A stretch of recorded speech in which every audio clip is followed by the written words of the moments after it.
こんにちは、ブーブーです。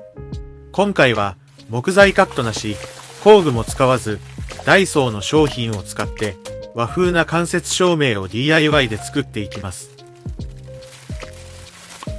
最初に使う商品はこちら。ダイソーの竹ランチョンマット。タグを取り除いたら、ランチョンマットを半分に折ります。半分に折った折り目のところへ、名前ペンで、このように印を入れます。反対側も印を入れておきます。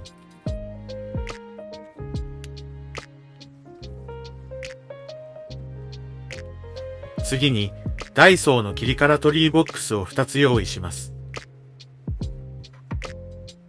大体でいいので、カラトリーボックスの真ん中になる部分と、ランチョンマットの印を入れた箇所を合わせてこのように中に入れたら、画鋲を使ってランチョンマットを固定していきます。そのまま画鋲を刺してしまうと、画鋲が少しだけカラトリーボックスを貫通してしまうので、小さくカットした紙をこのように少しだけ折り曲げ、厚さ 1.5 ミリくらいにしてから画鋲を刺していきます。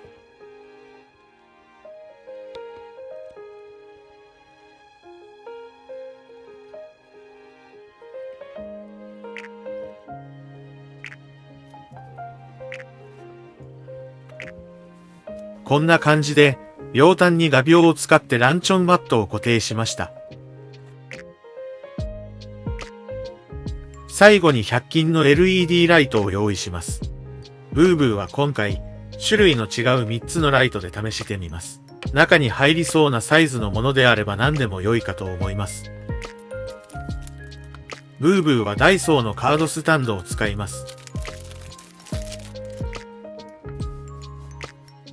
このワッツのリモコンがついているライトから試したいと思います。粘着のついているダイソーの面ファスナーを貼り付けて、ライトを固定して取り外しもできるようにしています。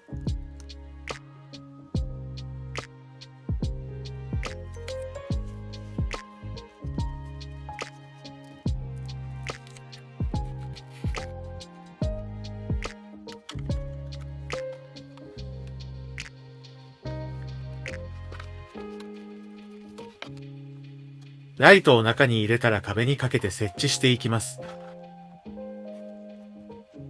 フックはこの壁に貼って剥がせる壁紙フックを使用してます。このフックを1年後に剥がしてみた動画があるので、気になる方はチェックしてみてください。壁にかけたら完成です。ワッツのこの500円のライトはリモコンがついているのでとても便利です。ダイソーのセンサーがついているライトを入れるとこんな感じになります。タッチライトを中に入れると、こんな感じ。最後までご視聴いただき、ありがとうございました。